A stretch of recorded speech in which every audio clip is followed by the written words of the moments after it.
the last oil refinery in Scotland. No oil and gas can be extracted. Last year, UK energy production fell to a historic low.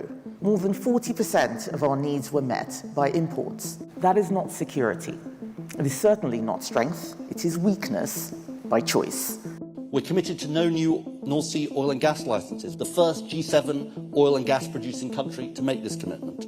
There is a real danger that all we're going to do in pursuing the 2050 target is put additional costs on businesses and on families and on public services, whilst having an absolutely minimal impact on global emissions. There are forecasts that say that the UK will need between 10 and 15 billion barrels of oil and gas between now and 2050. And we're on target to produce just 4 of that, less than a third.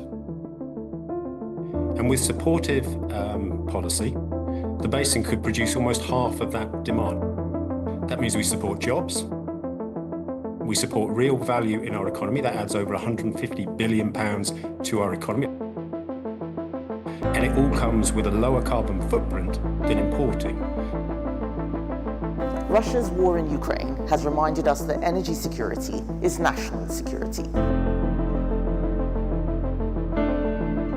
More British oil and gas on the market would mean Europeans buying more from Aberdeen instead of buying from Moscow.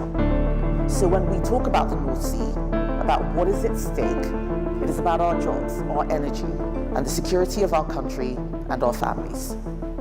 So the choice we have as a country, we recognise we will need oil and gas. We recognise we need to build out at pace our world-class renewables. And our choice is, do we support homegrown energy? Do we support our jobs? Do we support our own economy? Or do we choose to sacrifice all of that and rely on imports? 14 years of Tory rule, 14 years of commitment to tackling climate change.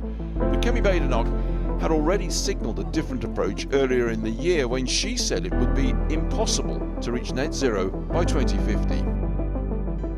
What we need to do is look at why people aren't decarbonising. At the moment, it's the cost. So the best thing that we can do is focus our attention on making electricity cheaper. That will improve growth in this country. It will also mean we stop seeing industries move from here to countries abroad, to places like China, which is still powered by coal. So that's better for emissions, and it's also better for families.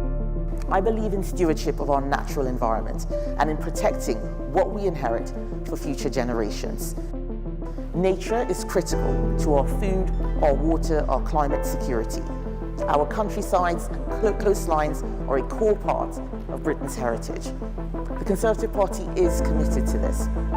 But how is any of that served by importing oil from Norway or the Gulf rather than producing our own? We are going to get our oil and gas out of the North Sea for jobs, for growth, for the next generation.